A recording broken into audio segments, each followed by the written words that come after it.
Well, since Israel's assault and invasion of Gaza started, there have been near-daily protests in major cities around the world.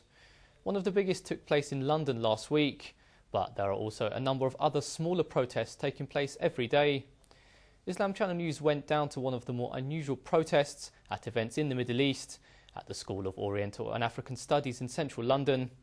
Hore Al-Haddad spoke to a group of students who've taken an alternative approach to making their voices heard. This room may look like any other university learning space, but it's actually being occupied by a group of students who want their voices heard.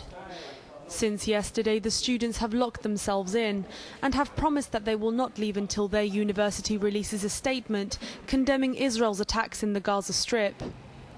The School of Oriental and African Studies says it understands the concerns amongst staff and students, but says it would be inappropriate for the school to make any overtly political statement.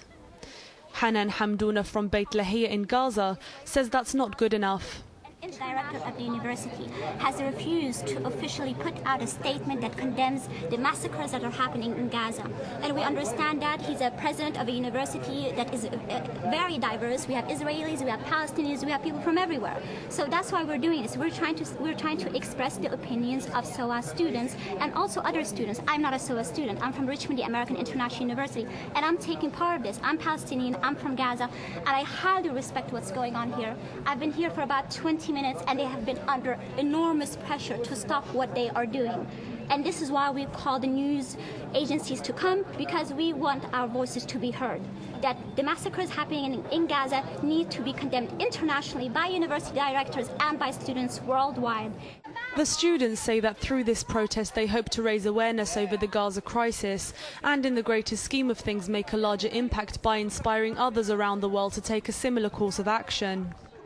And I think also we'd like to get out the message that we don't believe as students that we live in a bubble. We are absolutely connected with what's going on in the world. You know, we believe that for students' actions that can then have a domino effect. And we're already getting messages of support from other universities in Britain who are also now called, you know, extraordinary or emergency meetings to host, you know, solidarity actions, including other occupations. We're hoping for this to spread across the country and indeed as it has already been going on in the world.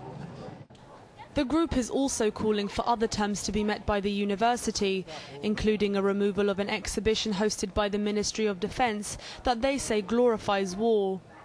Many of the protesters come in and out as they please, but the majority has vowed that they will not leave until their demands are met by the university. Currently, security is patrolling the entrance to the room that they've barricaded themselves into, and police say they're monitoring the situation.